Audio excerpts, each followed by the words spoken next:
so that the masses become slaves. But it all starts with the idea of a few elite people looking down their noses at the rest of humanity. This early history of the church was violent, and like other kingdoms of its time, the church hierarchy was filled with hidden agendas by groups competing for world power. A new word developed to describe the concealed schemes of this time. Calling the church a pornocracy is an interesting use of the term. It's not a widely accepted or used term. It literally means government by harlots, by prostitutes, hence the root porno. And it specifically and historically refers to a time in the 10th century, beginning with a fairly inept pope named Sergius III, and a series of popes who ruled by less than moral means. Apparently Sergius I, for example, had a number of competing cardinals killed in order so that he could assume the papal throne. The term got applied then because of these very powerful women, members of the aristocratic noble families of Rome, who kind of held the strings on the papacy and determined who would be pope at any given point, hence the term applied then.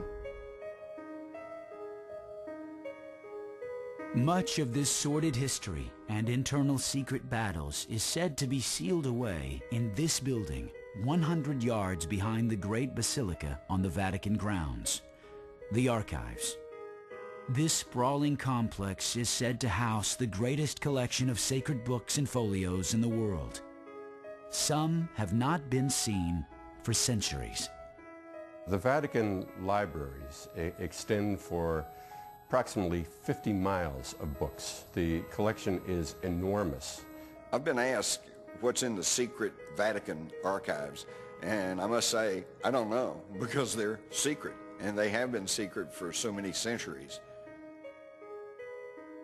In Angels and Demons, Robert Langdon manages to steal a historic document from the archives that he thinks will help find the location of a kidnapped cardinal.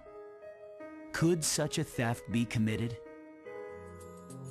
Paul Williams is a theologist and one of the very few researchers ever allowed to pass through the Vatican's tight security and examine its archives. You can't enter with a jacket. You can't enter with an attaché case. You can't even carry a fountain pen. The only thing you can take with you is a graphite pencil and a notepad. When you enter the archives, a cleric will present exactly the document that you've requested. If they've agreed to give you that document, the cleric will remain with you while you study that document. There will be porters and guards behind you, so it would be absolutely impossible to take anything out of that room. Even if you were Harry Houdini, you just can't do it. Such close attention to security and restricted access raises the question, is the Vatican hiding something in its archives? What secrets can be found on its 50 miles of shelf space? There are rumoured to be some fabulous documents in there about the Second World War, about the Pope's involvement, or rather the Pope's non-involvement in the Holocaust and his failure to speak out against the Holocaust. Of course, there must be truly secret Vatican archives, because the Church, dozens and dozens of other Gospels, for example, that weren't included in the New Testament, that has stuff in them that would seriously undermine the Church if people knew about it. So presumably there are an awful lot of books that certainly researchers like me would give my eye teeth to see, hidden somewhere in the Vatican. One of the secrets that is reportedly held here comes right from the pages of Angels and Demons. Suppressed historical documents, including unpublished writings and research by early scientists. Those writings could include materials of Galileo and Copernicus. Both were considered enemies of the Church.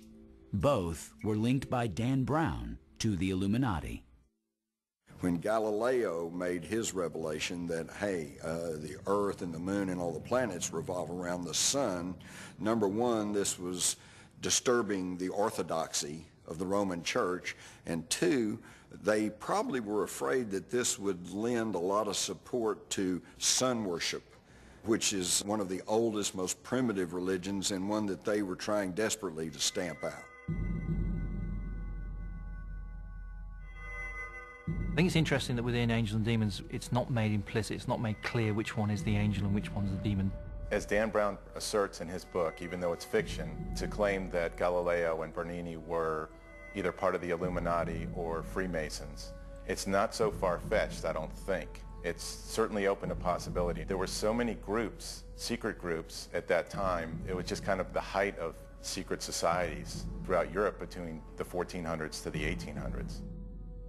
There's been an age-old war between church and science. It's gone back as far as the foundation of the church itself, and I think this is something that's inevitable when you have a group, a society, like the church, like the Christian church itself, putting down tenets and dogmas and doctrines that they say are absolute, that are immovable, that are truths. And you will also have people challenging those truths. Did the Vatican's oppression of science and knowledge spur the formation of secret societies? Is the Illuminati one of them? Like most persecuted and suppressed organizations, the Illuminati probably did go underground. The Illuminati appeared late in the history of Europe. But where did they really come from? Some historians theorize that the Illuminati evolved out of a once powerful and legendary organization. One that once protected the Pope, but then was destroyed by order of the Pope. The Knights Templar, warrior priests. But were they really eliminated?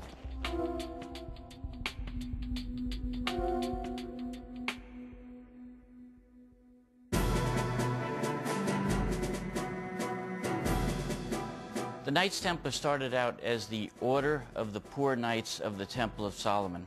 The Knights Templar were purportedly to be in possession of the Holy Grail. It was the year 1000. The Western world believed in the legend of the Holy Grail, a cup thought to hold the blood of Christ and his power. And now, a secret society of warrior monks allegedly found the Holy Grail. Through this legend and the power it conveyed, the Knights Templar became one of the most revered and feared secret societies that ever existed. Authors Stephen Ostrow and Devin Jackson, who have dedicated years of research into the Knights Templar, describe them as early defenders of the Vatican who eventually became its biggest threat. They were ostensibly serving to free the roads for pilgrims to go to Jerusalem. They took up residence in the Temple of Solomon. They lived in the stables of the Temples of Solomon, and for about 8 years they conducted an excavation. The Knights Templar were these warrior monks, and what they did was they sometimes served as the guards for the Pope, but what they largely did was that they guarded the route, the pilgrims' route and the crusaders' route on the way down to Jerusalem. There were only 9 of them for about 9 years, so I don't think they could have done that, at least not very efficiently. They quite clearly had another agenda. They did seem to be looking for something in the Holy Land. They were very into secret knowledge. Even though they took a vow of poverty, the knights began accumulating more wealth than many rulers of the day. Land, money, shipping. The knights began to finance monarchies as well as the Vatican. The Knights Templar eventually became kind of a Templar Incorporated. They started the first branch banking, which means you could deposit your gold and silver in England and expect to take it out when you go to Jerusalem, so you wouldn't have to carry it along the highways. So they became the biggest property owner in Europe. At the same time, they owned the biggest fleet. Their vast wealth and influence made the Templars fearless and intimidating. They bowed to no king or leader, and soon, not even the Pope. Their wealth, however, might not have been their biggest threat. Historian Lynn Picknett believes the Knights may have started a new and competing religion. Knights Templar were accused of spitting and trampling on the cross in secret ceremonies and of worshipping a bearded, severed head. And they certainly had a great reverence for John the Baptist, overtly. And what was the significance of this? We discovered that the Knights Templar, when they're in the Middle East, met a group that was known as the Church of John of the East. And it was a group